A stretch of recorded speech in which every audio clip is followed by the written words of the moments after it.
Prophet Segun Adebayo ti sọ ohun tó máa ṣẹlẹ̀ sí gbogbo àwọn tí ò fẹ́ kílẹ̀ Yorùbá ó dá dúró.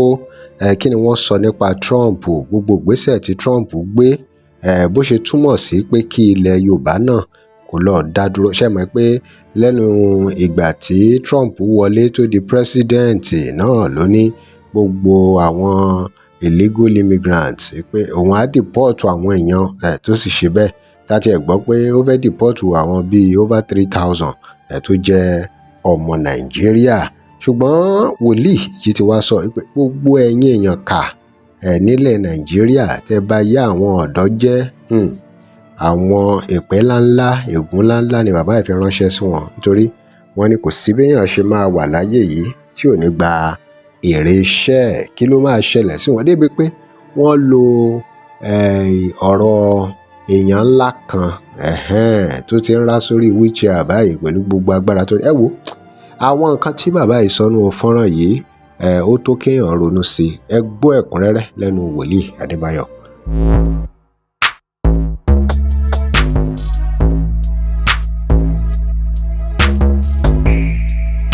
Welcome to Crossblog X TV. Remember to like, share, and follow us. Gbogbo ẹ̀yin ọmọ Yorùbá ní gbogbo àgbáyé, oore ọ̀fẹ́ àti àánú kó ṣíjì bò yín. Àmín. Kẹ́ ẹ máa ṣe rere. Àmín. Ní kẹ́ ẹ máa ṣe rere. Àmín. Bí àwọn homosexual, àwọn wèrè homosexual kú. You send out the gays, the homosexual. Ẹ kọ́lẹ̀. Write it down. Ó ti ní kẹ́ ẹ lọ dá dúró. Say you should be able to stand on your own. Ó ti ní kẹ́ ẹ lọ dá dúró. Stand on your own.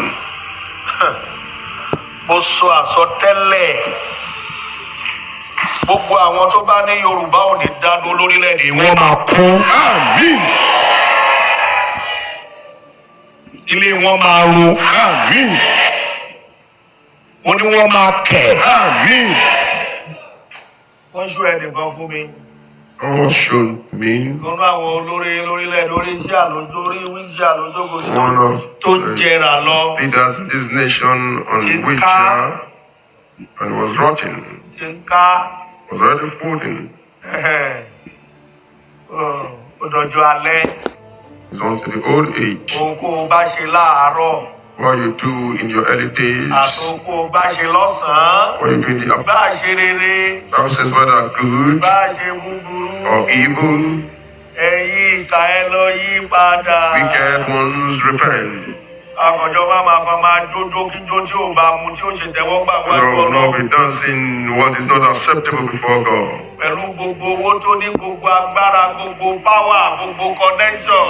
With all the money, powers, connections, Láì tí ń kú ẹ̀ ò ń joró. while still alive, he's going through pain. Bó bá kúkú gan ó sàn. Better even for him to die. Iṣẹ́ ọwọ́ mi máa jèrè rẹ̀ o. I will inherit, reap the reward of my Iṣẹ́ hand. ọwọ́ mi máa jèrè rẹ̀. I will reap whatever I've done with my hand. Bó ṣoṣo ni mo mi ṣe máa jèrè oṣó. If I'm operating with a sorceress spirit, I will Bó reap it. ṣàṣẹ ni mo mi ṣe máa jèrè ajẹ́. If I'm a witch, I will reap Ẹni it. bá sí Jésù. Èmi á jèrè Jésù. I will inherit, I will reap the Iṣẹ́ reward of ọwọ́ mi serving máa Jesus. jèrè rẹ̀. I will reap the reward of my labor in Christ. Bàbá mi máa ní ẹ̀sìn rẹ̀ dalẹ̀. One of my father says your disgrace has been kept to your old Ìyá lọ age. tún ìwà ẹ ṣe. Repent, change your attitude. Kó tó máa wò mí bí pé kó yin mi ń bọ̀. Kó máa wò mí ọkàn wò mí kólakóla. Bá wọn lè ràn mí. Ọ̀rọ̀ rèé o ẹ̀yin èèyàn wa, ẹ̀rí pó lágbára. Olúwa ni agbára ẹ̀mí mi. The Lord is the strength of Gbàgbé my ẹ̀mí life. àjọ kò sí lọ́dún yìí. Wọ́n mi ń gbọ́ fẹ́ kó kàn mọ́.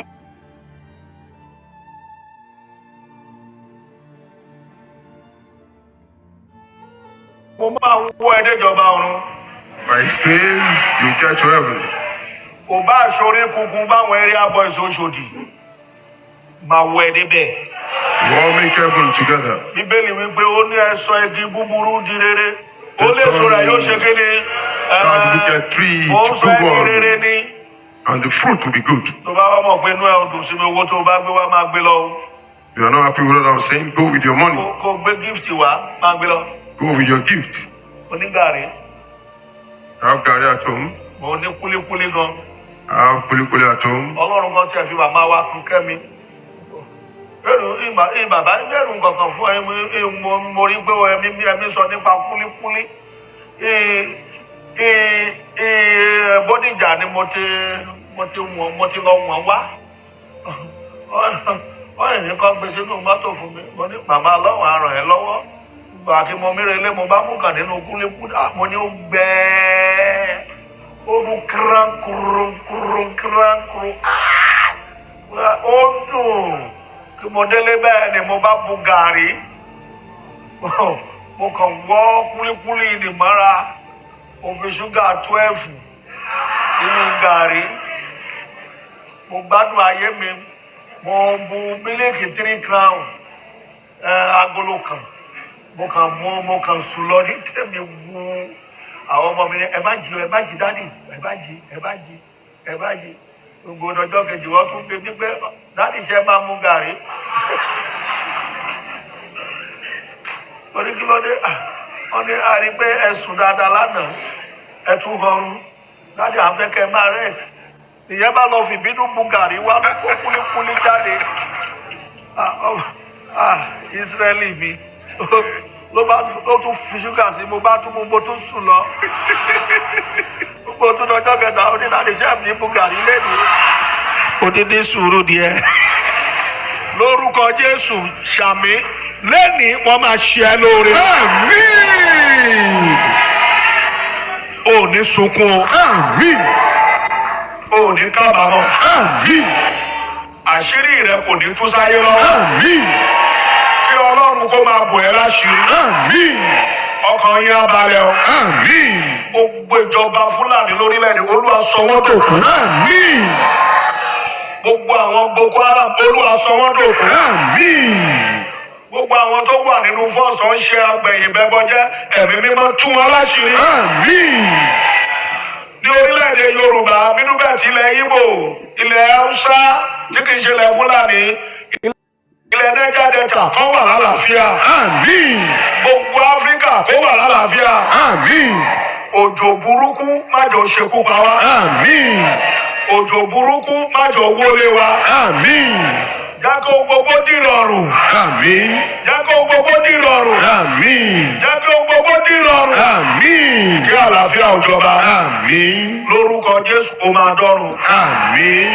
ìjọba Ọlọ́run ó máa wọbẹ̀. Àmín. ó fẹ́ o kọ̀ ó máa wọbẹ̀.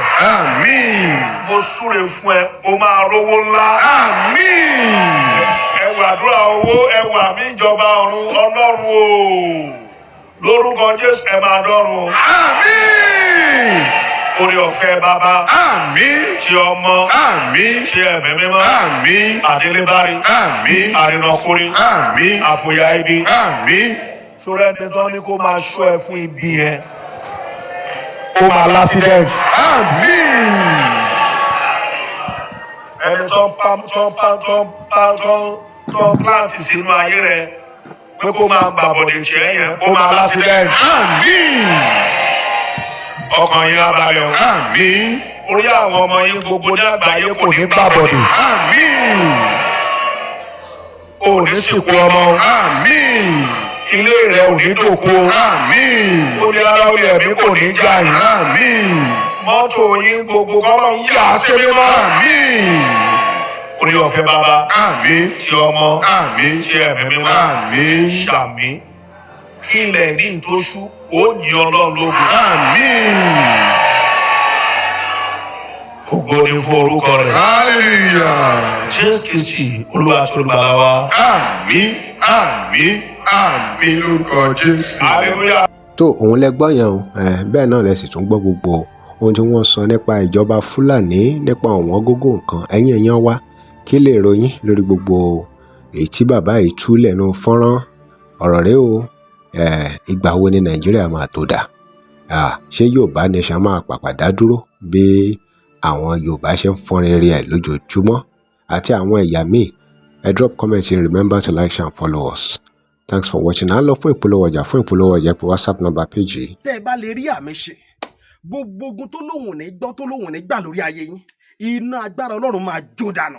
kí lè nǹkan tẹ̀ ń là kọjá tó dàbí pé ẹ ti wá ọ̀nà àbáyọ ṣùgbọ́n tí ẹ ti rí ọ̀nà àbáyọ ẹ ti pàdé wòlíì yín ló fà ṣùgbọ́n arán mi sí ọ lónìí dádì arán mi sí ọ lónìí mọ́mì, olúwa lòun fẹ́ ṣe nǹkan ńlá nínú ayé yín. Olúwa sọ wípé gbogbo ohun tẹ́ ń là kọjá yẹn òun fẹ́ fi òpin sí. Kí nìkan tẹ́ ń là kọjá lórí ìgbéyàwó ni, lórí ọmọ ni, lórí iṣẹ́ ni, níbi gbogbo ni, bóyá ogun kan ló dàbí pé ogun yẹn le, ẹ ti gbìyànjú kò tíì sí ọ̀nà àbáyọ.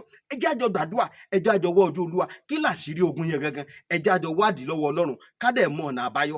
Ẹ̀rọ ìbánisọ̀rọ̀ tẹ́ fi pè mí fún àdúrà àti ọ̀nà àbáyọ òun náà ni +234 70 25 47 5427 +234 70 25 47 5427. Bẹ́ẹ̀ ṣe ń pè mí fún àdúrà lórúkọ Jésù ẹ máa rí ìyanu.